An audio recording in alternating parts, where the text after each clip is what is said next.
My junior year of college, I studied abroad at McDaniel's main abroad campus in Budapest, Hungary. This was absolutely perfect because I'm 25% Hungarian. And when I got there on my second day, I met this beautiful Hungarian girl right in the downtown part of the city.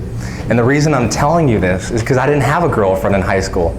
It took me flying 4,444 miles across the world to finally find a girl who likes me. On top of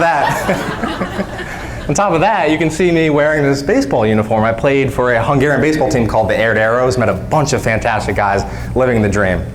But the relationship did end, as many relationships do. Not all, but many. But I realized something. I'm in Eastern Europe. I mean, this isn't the town over next door, another state. I'm in Eastern Europe. There's a hidden opportunity in every setback. Everything happens for a reason. I thought to myself, yes, this was my first true love. I never had a girlfriend before, but I just got to go live my life. Look how beautiful the city of Budapest is, the windy Danube River, the downtown Pest side, and then the beautiful Buda Hills overlooking the city. And I really thought to myself, I'm just going to go travel. I'm going to meet people. I'm going to make this year count. Now, right now, you're probably wondering, who is this guy? I'm a half nerd, half stud. Very nerdy elements where I'm reading and researching, but also very studly elements where I'm always putting myself out there, meeting everyone and anyone who I possibly can. Here I am working in downtown Budapest. I had a lot to distract me from the setback of my girlfriend unexpectedly leaving me. Marketing analytics firm just bumped into the guy in downtown Budapest. It was a paid job, paid. Funded my travel all across Europe and Asia, went to class on my lunch break and after work. I also filmed an independent video project, and this was while playing on the Hungarian baseball team that I told you about. So this was like a dream come true to be so involved, to be busy, to be out there meeting people. Here I am, to meeting a girl in downtown Budapest. I was out to eat dinner by myself. Never, ever be afraid to do anything alone. My friends were busy that night. I went and I met Amy from Canada, traveling through the city. We stayed in touch. That was me visiting her in Vancouver. Same thing with Dabney. My friends were busy. I said, I'm not afraid to do anything alone. I went out to eat dinner by myself, hung out with her in Budapest for 3 days. We stayed in touch. There I am visiting Dabney in New York City not too long ago. The adventure continues. I said, I'm not just going to travel Eastern Europe. I'm going to travel Western Europe too. I went to Paris with no plans, nowhere to stay, knew no one there, and I met the most incredible people you would ever imagine. It was the trip of a lifetime.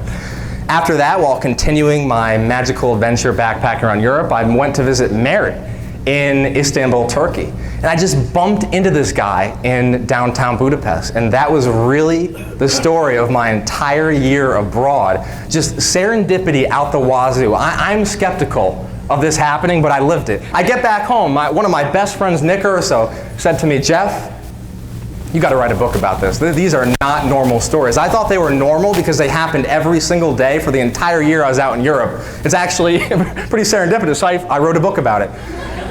I'm here to tell you that you can travel the world for far cheaper than you ever thought possible. For accommodations, there's couch surfing, house sitting, airfare watchdog, hostel bookers, high hostels. And then I also studied how to get free flights from expert travel bloggers like Travis Sherry at Extra Pack of Peanuts. I'm also an expert traveler myself. 2 days ago, I got back from Bogota, South America, couch surfing with an amazing host, connected home from Miami. And the great part about this is these tips are for anyone, whether you travel a little bit or a lot. Kuala Lumpur, Malaysia, round trip, accommodations, and airfare, $200.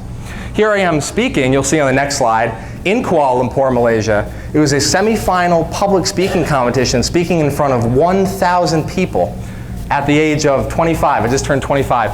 And I talked about my travels. Travel changed my life. It can change yours too. It became the entire foundation of my writing and speaking career. Here I am doing a TED Talk a month and a half to 2 months ago in New York City, and I opened the talk with my epic adventure in Barcelona. How it was one of the greatest nights of my life, how I met all these incredible people, and instantly, I got people's attention. Here's a picture, my mom on the right, my Aunt Meg on the left, and my Uncle Chris on the far left. My Aunt Meg, in her early 50s, recently passed away. Life is far too short to be afraid. Put yourself out there, take risks, meet people, just do what you want to do and watch the most serendipitous, incredible things happen. You'll reach the mountaintop.